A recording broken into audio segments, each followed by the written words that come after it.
আপনার জীবনে আপনার প্রকৃত বন্ধু আসলে কে? আপনার সব থেকে শ্রেষ্ঠ মিত্র আসলে কে? তিনি যিনি সময় এলে পরে আপনাকে সাহায্য করেন, নাকি তিনি যিনি সময় এলে পরে আপনাকে অর্থ দেন? দেখুন, আমরা হলাম মানুষ, আমাদের জীবনে লেনদেন চলতেই থাকে। এটা আমাদের জীবনের অভিন্ন অংশ। কিন্তু অনেক সময় এমন হয় যে আমরা তাকেই নিজের প্রকৃত বন্ধু বলে মনে করি যিনি আমাদের একটা বহুমূল্য উপহার দেন, ঠিক কিনা? এবার আপনার জীবনে সেই বহুমূল্য উপহার কোনটা, ওই অমূল্য মিত্র আসলে কে, সেই সিদ্ধান্ত হলো আপনার। কিন্তু যদি আপনি আমাকে জিজ্ঞেস করেন, তাহলে আমার মতে স্বর্ণ, হিরে, মুক্ত, ধন এগুলো বহুমূল্য নয়। বহুমূল্য হলো সঙ্গ, যখন আপনি একা হয়ে যাবেন; সময়, যখন আপনার তাকে প্রয়োজন হবে; সমর্পণ, যখন আপনার বিশ্বাসের প্রয়োজন পড়বে। যে মানুষ আপনার প্রতি এই 3 গুণ প্রদর্শন করেন, যিনি আপনার কঠিন সময়ে আপনাকে অবশ্যই সঙ্গ দেবেন, যখন আপনার প্রয়োজন পড়বে আপনাকে অবশ্যই সময় দেবেন, আপনার প্রতি সম্পূর্ণ সমর্পিত থাকবেন, সেই হলো আপনার আসল মিত্র, সেই হলো আপনার প্রকৃত বন্ধু। কারণ সত্যি বললে, বন্ধুত্বের অর্থই হলো নিজেকে সম্পূর্ণরূপে কারোর কাছে সমর্পণ করে দেওয়া। তাই আপনার সেই বন্ধুর জন্য নিজের প্রাণ উজাড় করে দিন, আর ভালোবেসে বলুন, রাধা রাধা। শক্তি এক অত্যন্ত বিচিত্র বস্তু, বা বলতে পারেন অনুভূতি। পিতা সবসময় চান যেন তিনি তার শক্তি পুত্রকে সঁপে দিতে পারেন, যাতে সে শক্তিশালী হয়, যাতে তার মঙ্গল হয়। তার পুত্র সবসময় চায় যাতে সে পিতার সেই শক্তি লাভ করে। কিন্তু সেই শক্তি লাভ করার জন্য পুত্র হওয়া যথেষ্ট নয়, যোগ্য পাত্র হতে হয়। আসুন আপনাকে সহজে বোঝাই। যদি আপনি সুপাত্র হন আর আপনাকে শক্তি দেওয়া হয়, তাহলে আপনি সেই শক্তির গুরুত্ব বুঝবেন, কোথায় সেই শক্তি প্রয়োগ করা উচিত সেটা বুঝবেন। আর এটা যেহেতু অর্জন করা শক্তি হবে, সেই শক্তির অপব্যবহার হবে না। কিন্তু যদি এই আপনি কুপাত্র হন আর যদি আপনাকে এই শক্তি দেওয়া হয়, তাহলে কি হবে? দেখতে গেলে এই শক্তি আপনি দান হিসেবে পেয়েছেন, তাই না আপনি এই শক্তির গুরুত্ব বুঝবেন, আর না এর প্রয়োগ আপনি জানবেন। তার অপব্যবহার হওয়া সুনিশ্চিত। তাই যদি আপনি কোনো শক্তি অর্জন করতে চান, তাহলে আগে তার যোগ্য হয়ে উঠুন, পুত্র নয় পাত্র হয়ে উঠুন। আর আমার সাথে ভালোবেসে বলুন, রাধা রাধা। শক্তি শক্তি অর্জন করা এতটা কঠিন নয় যতটা শক্তি লাভ করার পরে সেই শক্তি সামলানো কঠিন হয়। কারণ যেই মানুষ শক্তি লাভ করে তার মনে গর্ববোধ জন্মায়, জন্মায় অহংকার, জন্মায় জেদ। তাই শক্তি প্রাপ্ত করার সাথে বিনম্র থাকাও অত্যন্ত আবশ্যক। আর এটা আমাদের শেখা উচিত বৃক্ষের থেকে। বৃক্ষ যা আমাদের ফল দেয়, বৃক্ষ যা যত ফল দেয় ততটাই ঝুঁকে যায়। আমরা পাথর মারি ওই বৃক্ষের থেকে ফল প্রাপ্ত করার জন্য। সেই পাথরের মার সহ্য করেও বৃক্ষ আমাদের ফল দেয়। কোনো গর্ববোধ নেই, কোনো অহংকার বোধ নেই। আর সেই জন্য এই বৃক্ষের পুজো করা হয়। এটাই হলো মাহাত্ম্য শক্তির সাথে বিনম্রতার। যদি এই শক্তি সৃজন করে থাকে, সাহায্য করে থাকে, সম্বল হয়ে থাকে, তবেই সেই শক্তি উপযুক্ত। আর নয়তো সেই শক্তি একদিন আপনাকে আসক্ত অবশ্যই করবে। তাহলে শক্তি অবশ্যই অর্জন করুন, কিন্তু তার সাথে সেই শক্তি সামলানোর মতো বিবেকও আপনাকে অবশ্যই জাগ্রত করতে হবে। তাহলে আসুন আমার সাথে ভালোবেসে বলুন, রাধা রাধা। আমরা যে মানুষকে চাই, যাকে আমরা ভালোবাসি, তাকে একটা উপহার অবশ্যই দিতে চাই। এমন এক উপহার যা ওনার ভালো লাগবে, যা শ্রেষ্ঠ হবে, অতি প্রিয় হবে, বহুমূল্য হবে, বা বলতে পারেন মূল্যবান হবে। তাই আমরা কি করি? আমরা বাজারে যাই, তার জন্য স্বর্ণ, আভূষণ, হিরে, মুক্তো এইসব নিয়ে আসি। কিন্তু এটাই কি সর্বশ্রেষ্ঠ উপহার? কখনোই নয়। সর্বশ্রেষ্ঠ উপহার হল স্বাধীনতা, তাকে নিজের মনের মতো বাঁচার স্বাধীনতা। যদি আপনি কাউকে স্বাধীনতা না দিতে পারেন, তাহলে সে কোথাও না কোথাও বন্দী হয়ে যায়, তার বিকাশ কোথাও না কোথাও আটকে যায়। কিন্তু যদি আপনি কাউকে স্বাধীনতা দিতে পারেন, তাহলে আপনি দেখবেন ও সমস্ত সংসারকে, এই জীবনকে নিজের দৃষ্টিভঙ্গি দিয়ে দেখবে, বুঝবে যে কোনটা হলো উচিত আর কোনটা হলো অনুচিত। আর এটাই হলো সর্বশ্রেষ্ঠ। আর এবার যদি কাউকে স্বাধীনতার মাধ্যমে এত বড় একটা শক্তি দিতে পারেন, তাহলে আপনি আমাকে বলুন, এর থেকে বড় উপহার আর কি হতে পারে? আসুন আর আমার সাথে ভালোবেসে বলুন, রাধা রাধা। কথায় আছে, প্রত্যেক পুত্র তার পিতার প্রতিচ্ছবি হয়, আর সমস্ত প্রতিচ্ছবি চায় যেন সে তার অস্তিত্ব প্রাপ্ত করতে পারে। পুত্র চায় সে যেন তার পিতার মতো হয়, বা কখনো কখনো তার থেকেও শ্রেষ্ঠ হয়। সেটা কোনো অনুচিত ব্যাপার নয়।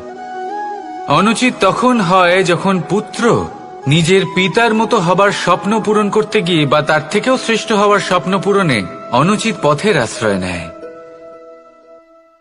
কারণ তারপরে সে তার পিতার গুণগুলি আত্মসাৎ করতে চায় না। সে শুধুই এটা চায় যে সংসারের চোখে যেন আমি শ্রেষ্ঠ প্রমাণিত হই। এটা অনুচিত। সংসারে এমন অনেক মানুষ আছেন যারা এই কারণে শ্রেষ্ঠ হবার চেষ্টা করেন যাতে তার পরিবারের, তার পিতার সম্মান বৃদ্ধি পায়। এমনও মানুষ থাকেন। আর এটাই হলো পার্থক্য উদ্দেশ্যের। মনে রাখবেন, যদি আপনার উদ্দেশ্য শুভ হয় তাহলে পথও শুভ হবে, যদি আপনার উদ্দেশ্য অশুভ হয় তাহলে পথও অশুভ হবে। তাহলে নিজের পিতার মতো হবার চেষ্টা অবশ্যই করুন, তার থেকেও শ্রেষ্ঠ হওয়ার চেষ্টা অবশ্যই করুন, কিন্তু মনে রাখবেন, আপনার সংকল্প আর আপনার উদ্দেশ্য এই দুই শুভ হওয়া উচিত। তাহলে আসুন আর আমার সাথে ভালোবেসে বলুন, রাধা রাধা। পিতা আর পুত্রের সম্পর্ক অত্যন্ত মধুর হয়ে থাকে। পিতা স্বপ্ন দেখেন, তাকে পূর্ণ করার সকল সম্ভাব্য চেষ্টা করেন, কিন্তু তাও অনেক সময় ওনার স্বপ্ন অপূর্ণ থেকে যায়। তখন পিতা ভাবেন যে স্বপ্ন উনি পূর্ণ করতে পারেননি, ওনার সন্তান তা অবশ্যই পূরণ করবে। যে স্থানে উনি কখনো পৌঁছতে পারেননি, সেই স্থানে ওনার পুত্র অবশ্যই পৌঁছবে। পিতা নিজের সন্তানের ভবিষ্যৎ নিয়ে সেই স্বপ্ন দেখেন, আর যখন সেই সন্তান সামনে এগোতে থাকে তখন তার দুঃখ হয় না, বরং গর্ব হয়। ওনার ভালো লাগে এটা দেখে যে ওনার সন্তান অনেক উন্নতি করছে। কিন্তু যখন সন্তান নিজের অভিভাবকের শক্তি দেখে, তার যশ দেখে হিংসা করতে থাকে, সমস্যা সেইখানেই শুরু হয়।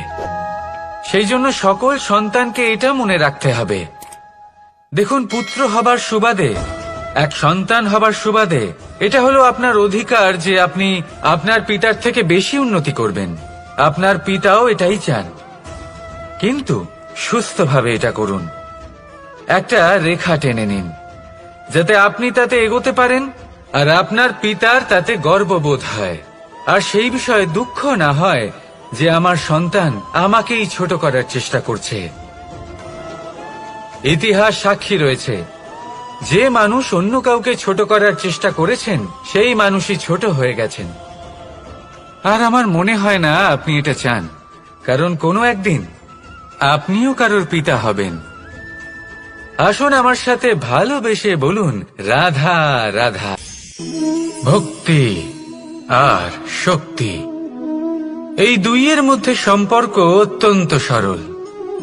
মানুষ ভক্তি করেন যাতে তিনি শক্তি লাভ করতে পারেন, আর শক্তি লাভ করার পরে ভক্তিভাব ভুলে যান, আর শক্তির প্রতি আসক্তিতে মত্ত হয়ে যান, আর সেখান থেকেই তার বিনাশ শুরু হয়।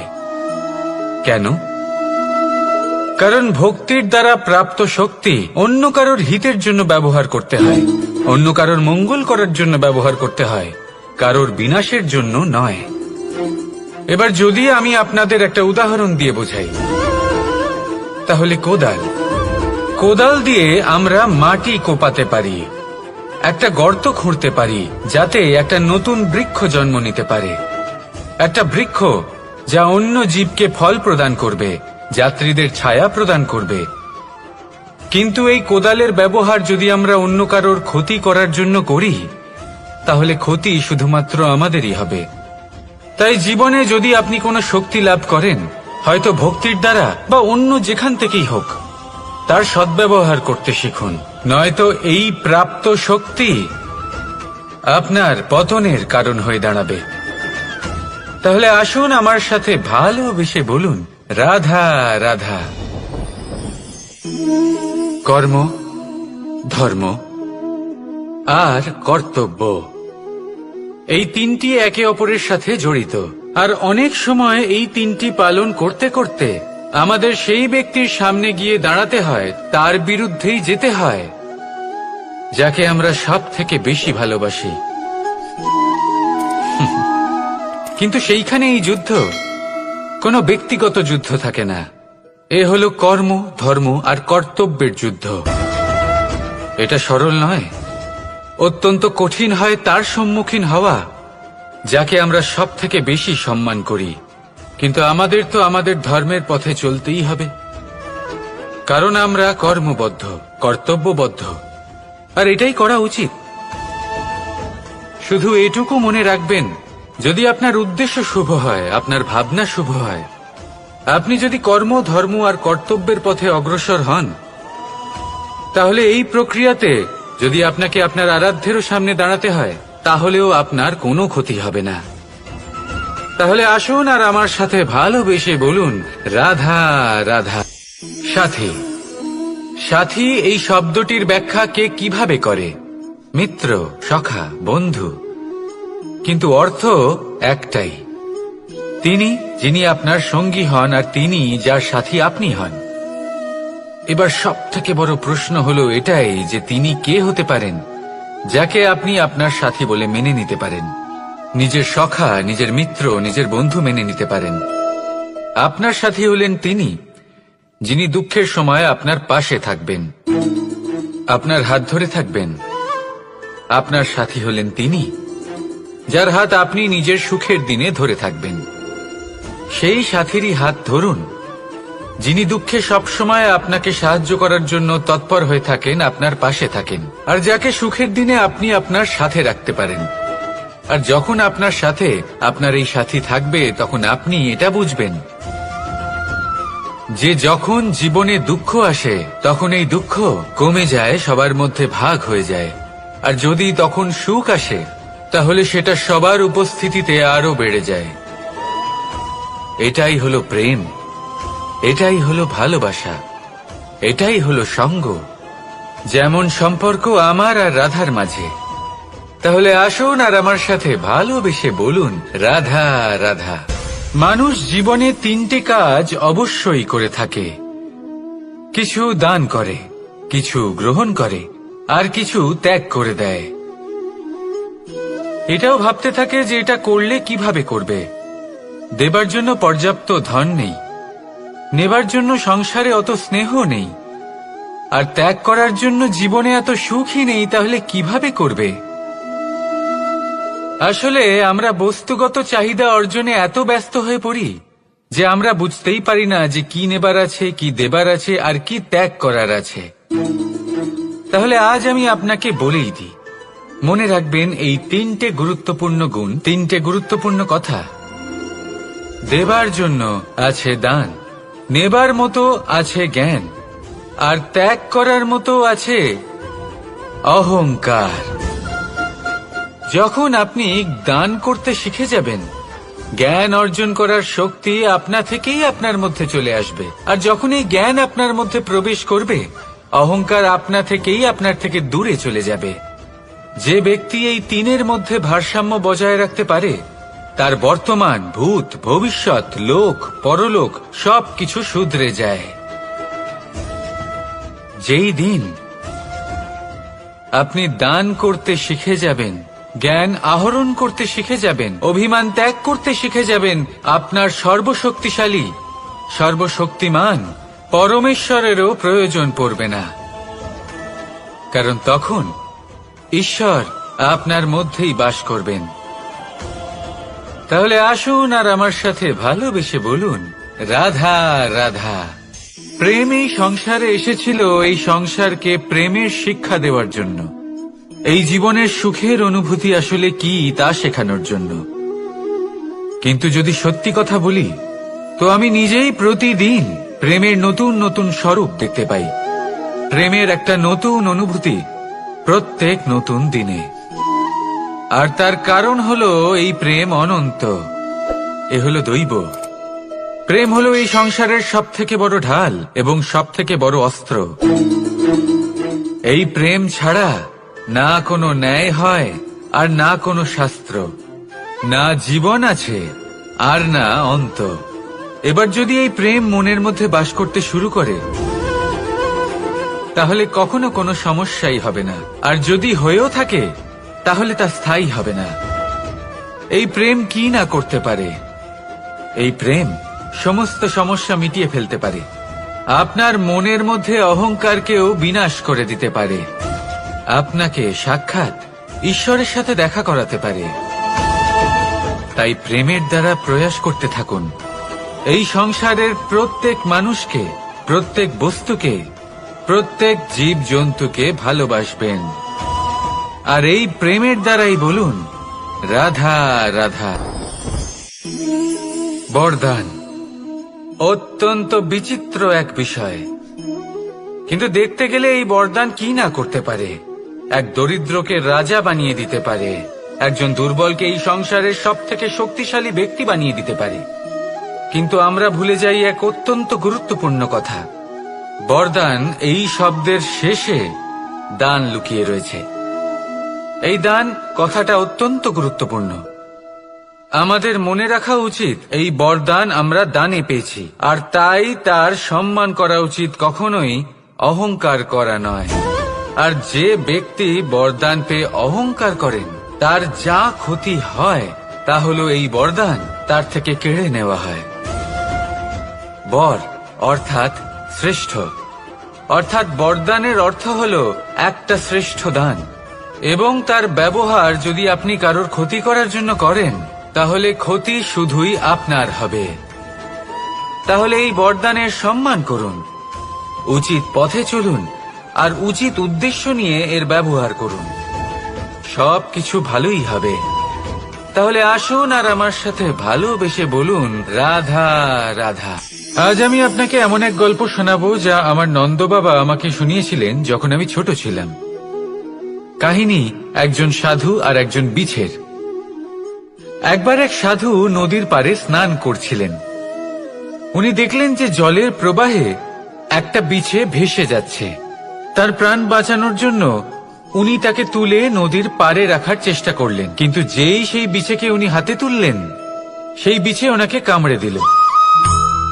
সাধু আবার চেষ্টা করলেন, সেই বিছেকে হাতে নেওয়াতে সে আবার তাকে কামড়ে দিল।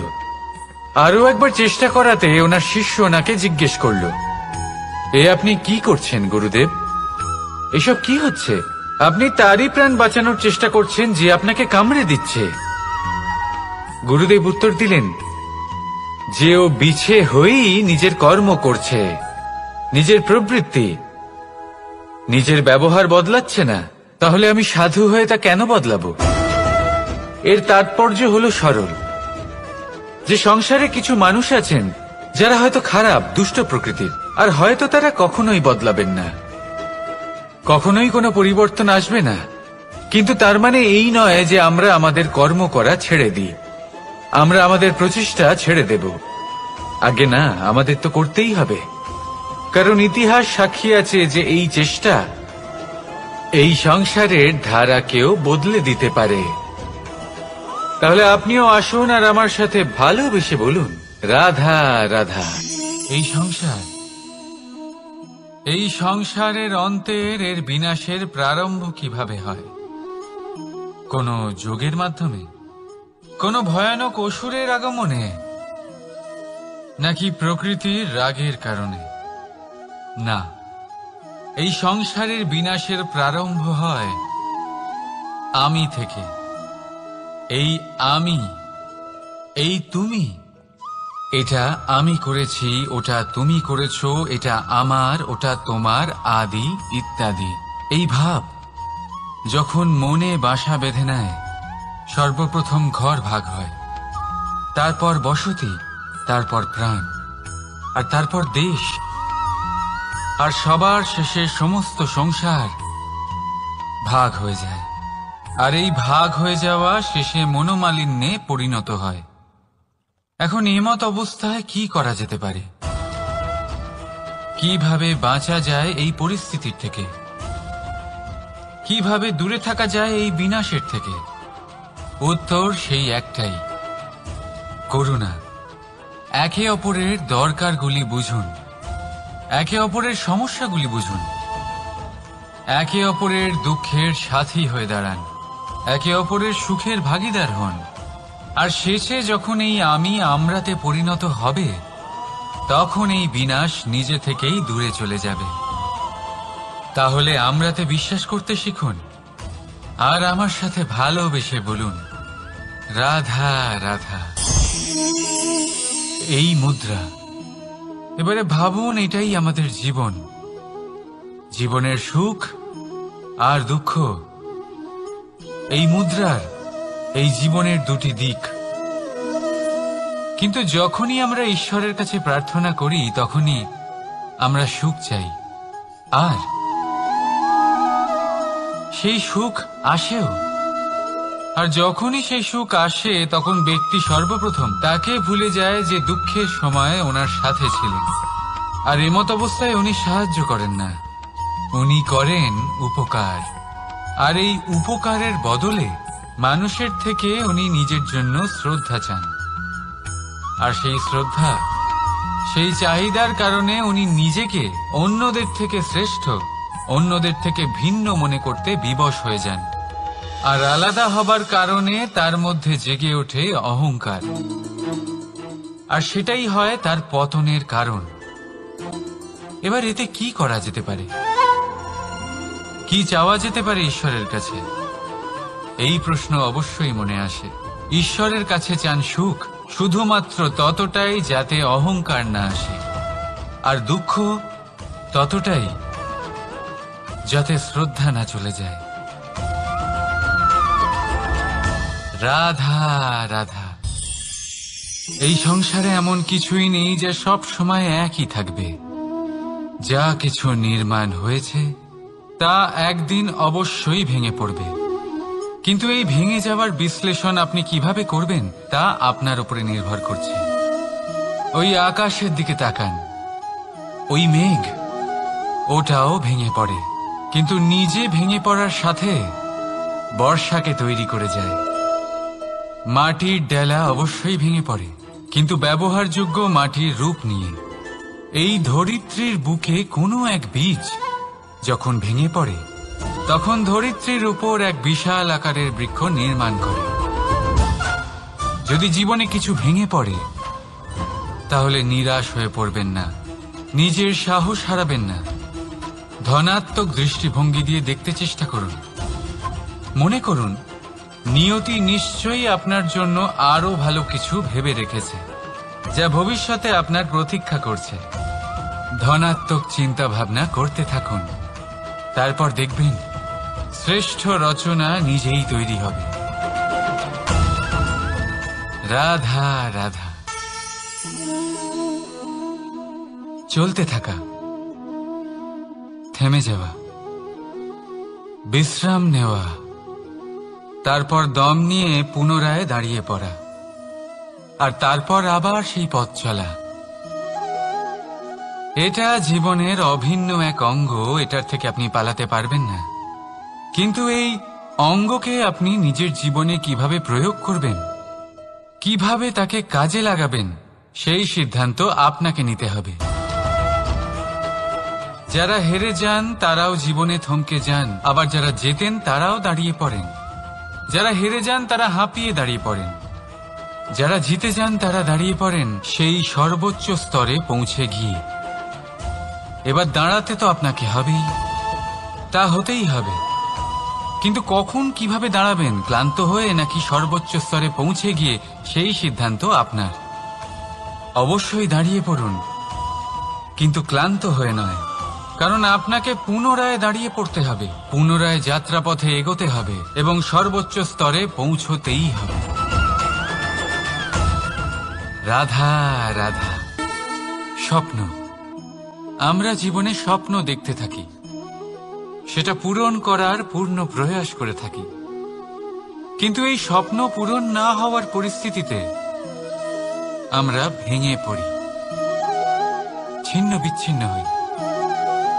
আর তারপরেই বোঝা আমরা আগামী প্রজন্মের ওপর রীতিমতো চাপিয়ে দিই। আমরা এটাই মনে করি যে আমরা যেটা হতে পারিনি সেটা আমাদের সন্তান অবশ্যই হবে।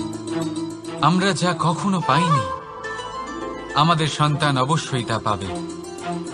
এটা যে অনুচিত সেটা আমরা ভাবি না, কিন্তু এটা ভুল। আর এই ভুল আমরা সকলেই করে থাকি। সন্তান প্রকৃতি আর পরমাত্মার আশীর্বাদ, ওদের ভেতরে তাদের নিজের একটা অস্তিত্ব। রাধা রাধা। এই পুকুর দেখছেন আপনি, পুকুরের জল কখনো প্রবাহিত হয় না, একই স্থানে জমে থাকে। আর সেই কারণে কিছুদিন পর ময়লা হতে শুরু করে।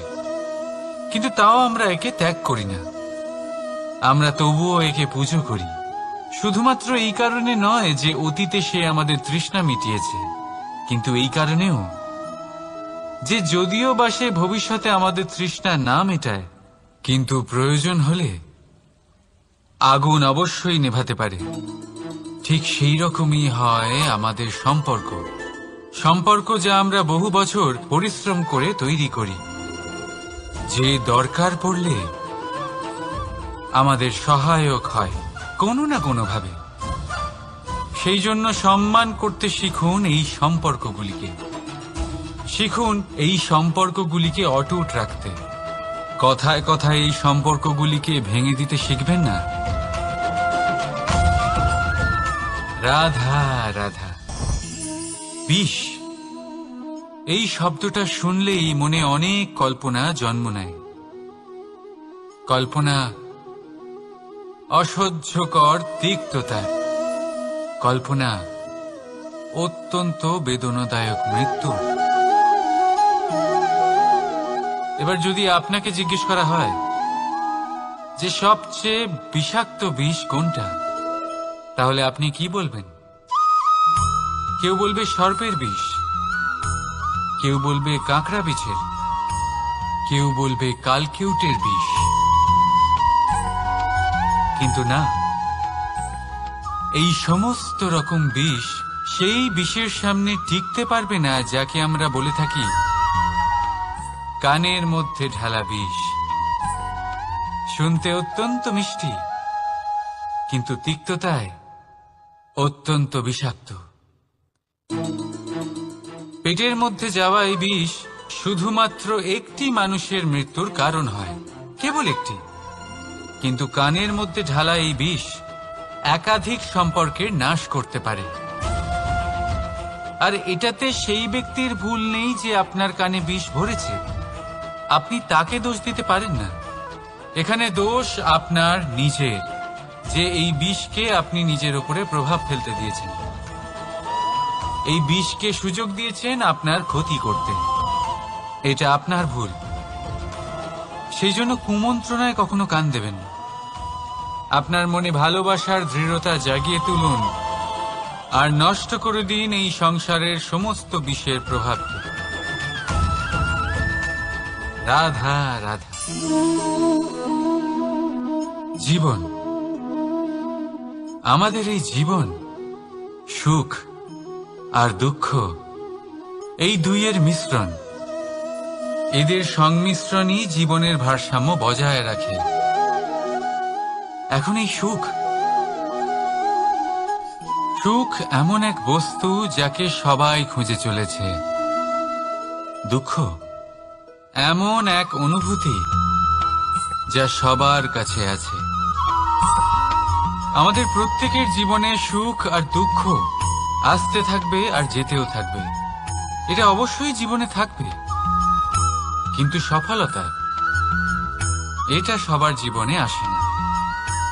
কেন? কারণ এই সফলতা সুখ আর দুঃখের দ্বারা প্রাপ্ত হয় না। সফলতা প্রাপ্ত হয় নিজের উপরে বিশ্বাস করতে থাকলে। আকাশের ওই সূর্যকে দেখুন, সূর্যের বিশ্বাস আছে নিজের উপর যে সে সমস্ত জগৎকে আলোকিত করতে পারবে, নিজের প্রথম রশ্মি দিয়ে অন্ধকারকে দূর করতে পারবে। সূর্য এই বিশ্বাস নিয়েই আসে, আর কিছুক্ষণের মধ্যেই সমস্ত সংসার থেকে অন্ধকারকে বিনাশ করে ফেলে সে। তাহলে মনে রাখবেন, এই সুখের আভাস, এই দুঃখের অনুভূতি আসতেও থাকবে আর যেতেও থাকবে। শুধু নিজের উপরে বিশ্বাস রাখুন, তারপর দেখবেন এই সফলতা আপনার দাস হয়ে থাকবে। রাধা রাধা। চাঁদ কত শ্রেয়, শুভ্র, কত সুন্দর। কিন্তু যদি আপনি মনোযোগ সহকারে দেখেন তাহলে দেখবেন এই চাঁদেও দাগ আছে। আর এই দাগগুলি থাকার কারণে কি এই চাঁদের মাহাত্ম্য কখনো কমে যায়? কখনো নয়। এর কারণ হলো চাঁদের নিরন্তর চেষ্টা। একবার এই আকাশে দেখুন, এই অন্ধকার সবসময় চেষ্টা করে চাঁদকে ঢেকে দেওয়া, কিন্তু এই চাঁদ সবসময় এই অন্ধকারের সাথে লড়াই করতে থাকে। অমাবস্যা থেকে শুরু করে চাঁদের এই যাত্রা পূর্ণিমা অবধি পৌঁছেই যায়। আর তাই এই চাঁদের পুজো করা হয়, এই কারণে এই চাঁদকে মাহাত্ম্য দেওয়া হয়। এইভাবেই যদি আপনার মধ্যে কোনো দোষ থাকে, কোনো খারাপ কিছু থাকে, তাহলে সেটা কোনো বড় ব্যাপার নয়। চেষ্টা করুন সেটাকে শুধরে নেওয়ার, কিন্তু সেই কারণে নিজেকে খারাপ মনে করা, এটা অনুচিত। নিজের ভুলগুলো, নিজের দোষগুলো, নিজের খারাপ দিকের কথা ভুলে আপনি এই সংসারের ভালোর দিকে প্রস্থান করেই দেখুন না। আপনি দেখবেন আপনার অন্তরের তেজ ঠিকরে বেরোচ্ছে। রাধা রাধা। এই পিঁপড়েদের দেখছেন আপনি? সবাই একই রকমের। এদের মধ্যে তফাৎ খুঁজে বার করা অসম্ভব। মনে হয় যেন ওদের আলাদা আলাদা অস্তিত্বই নেই। কিন্তু যদি আপনি মন দিয়ে দেখেন তাহলে দেখবেন প্রতিটা পিঁপড়ের আলাদা কাজ নির্ধারিত, তাদের আলাদা অস্তিত্ব আছে।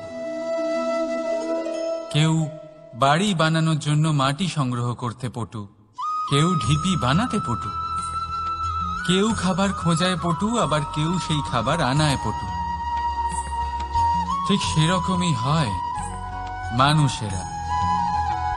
মনে হতেই পারে সবাই একই রকম, কিন্তু প্রতিটা মানুষের ব্যক্তিত্ব, প্রতিটা মানুষের অস্তিত্ব ভিন্ন হয়। আর সত্যি কথা বলতে কি, প্রতিটা মানুষের ভিন্নতাই আমাদের প্রগতির দিকে নিয়ে যায়। ভাবুন, যদি আপনাকে কারোর সাথে হাত মিলিয়ে চলতে হয়, তাহলে আপনাকে আপনার সোজা হাত তার উল্টো হাতে ধরে এগোতে হবে। এটাই সৃষ্টিকর্তার সৃষ্টির নিয়ম। ভিন্নতা, এই ভিন্নতাকে আশীর্বাদ ভেবে চলুন, এতে কোনো খারাপ নেই। রাধা রাধা। দাদা আমাকে বহুবার জিজ্ঞেস করেন যে কানাই, তুমি রাধার সাথে এই সংসারকে প্রেম শেখাতে এসেছো, তাহলে কেন তুমি রাধাকে এত বিরক্ত করো? কেন ও তোমাকে বিরক্ত করে? কেন এই ঝগড়াঝাটি হয়? কেন এই টানাপোড়েন চলে? এবার এটার উত্তর আমি কিছুটা এইভাবে দিতে চাই। পিঁপড়ে সেই বাড়িতেই প্রবেশ করে যেখানে মধু উপস্থিত আছে। যদি আপনার বাড়িতে মধু থাকে, কোনো মিষ্টি জিনিস থাকে, মিষ্টত্ব থাকে, তাহলে পিঁপড়ে সেখানে অবশ্যই প্রবেশ করবে। ঠিক এইরকমই হয় আমাদের সম্পর্ক। এর মধ্যে ছোটখাটো ঝগড়াঝাটি, টানা পড়েন, রাগ করা, মন ভাঙানো, এই সব তো চলতেই থাকে। বিশেষ করে সেই সম্পর্কগুলিতে যেখানে মিষ্টত্ব আছে। মনে রাখবেন, যেই সম্পর্কে কোনো খুনসুটি নেই, রাগ করা, মান ভাঙানো নেই, কোনো ছোটখাটো ঝগড়াঝাটি নেই, সেই সম্পর্ক শুধুমাত্র মস্তিষ্ক দিয়ে পালন করা হচ্ছে, মন থেকে নয়। তাই মন থেকে ভালোবাসতে শিখুন। আর এই ছোটখাটো ঝগড়াঝাটির, এই অম্ল মধুর খুনসুটির আনন্দ উপভোগ করুন, কারণ এতেও ভালোবাসা আছে। রাধা রাধা। এই পুস্তক বড়ই কাজের জিনিস। কাহিনী হোক, কবিতা হোক, স্মৃতি হোক, এতে যাই লিখে দেবেন তা ভবিষ্যতের পুঁজি হয়ে যাবে। কিন্তু যদি কখনো এমন হয় যে এই পুস্তক ময়লা হয়ে যায়, বা যদি কোনো পাতায় আপনি ভুল করে কালি ফেলে দেন, বা কোনো বাক্য লিখতে গিয়ে আপনি ভুল করে ফেলেন, তাহলে আপনি কি করেন? সেই পুস্তক কি আপনি তুলে ফেলে দেন? না, তাই তো। শুধু একটা পাতা ছিঁড়ে ফেলেন, যাতে সেই পুস্তক সঠিক থাকে, সুন্দর হয়ে ওঠে। এই পুস্তকের মতোই হয় আমাদের সম্পর্ক। তার সেই এক পাতা, একটা ভুল।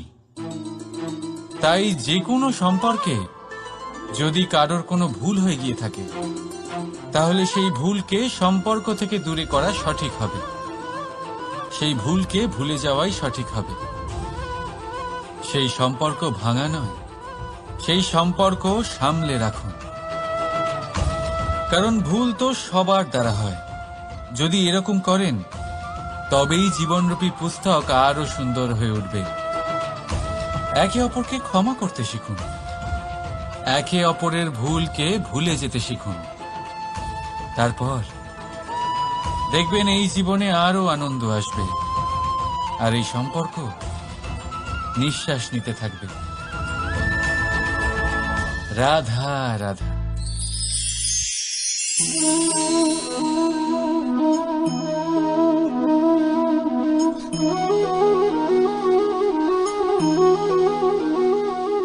আমার এই ছায়া দেখতে পাচ্ছেন আপনি? প্রকাশের স্রোত যখন মধুর আর দূরে থাকে, তখন এই ছায়া লম্বা হয়ে যায়। কিন্তু যেই প্রকাশের স্রোত মাথার উপরে চলে আসে, এই ছায়ার আকার ক্রমশ ছোট হতে থাকে, আর অন্ধকারে তো এই ছায়া বিলুপ্ত হয়ে যায়। কিছুটা এরকমই হয় আমাদের অহংকার।